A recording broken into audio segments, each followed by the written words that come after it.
Russia Ukraine যুদ্ধে দৃশ্যমানভাবে এগিয়ে আছে রুশ বাহিনী। তারা ক্রমাগত দখল বাড়াচ্ছে, চাপ বাড়াচ্ছে ইউক্রেনের ওপর। কিন্তু হঠাৎ কি হলো? ইউক্রেন যেই দেশ দীর্ঘদিন রাশিয়ার চাপে টিকে আছে, এক ঝটকায় পাল্টা আঘাত করল। আর সেই আঘাত এত নিখুঁত, এত তীক্ষ্ণ যে রাশিয়ার শক্তিশালী যুদ্ধ অর্থনীতির বলয়ে কেঁপে উঠল। সমুদ্রের ওপর এই আকস্মিক হামলা যেন পুরো যুদ্ধের মানচিত্রই বদলে দিয়েছে।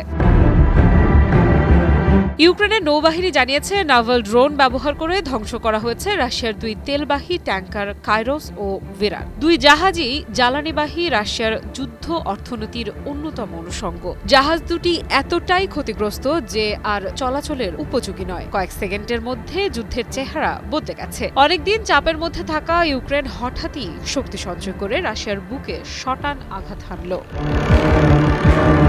রাশিয়া যুদ্ধ চালায় শুধু অস্ত্র দিয়ে নয়, তেলের টাকায়ও। সেই ট্যাঙ্কারগুলো সরবরাহ করে রাশিয়ার যুদ্ধযন্ত্রকে। আর এই হামলা মানে শুধু জাহাজ ধ্বংস নয়, এটি সরাসরি রাশিয়ার অর্থনীতিতে আঘাত। রাশিয়া যতই সামরিকভাবে এগিয়ে থাকুক, ইউক্রেন দেখিয়ে দিল সমুদ্রেও তারা দিতে পারে অপ্রত্যাশিত নিখুঁত পাল্টা আঘাত।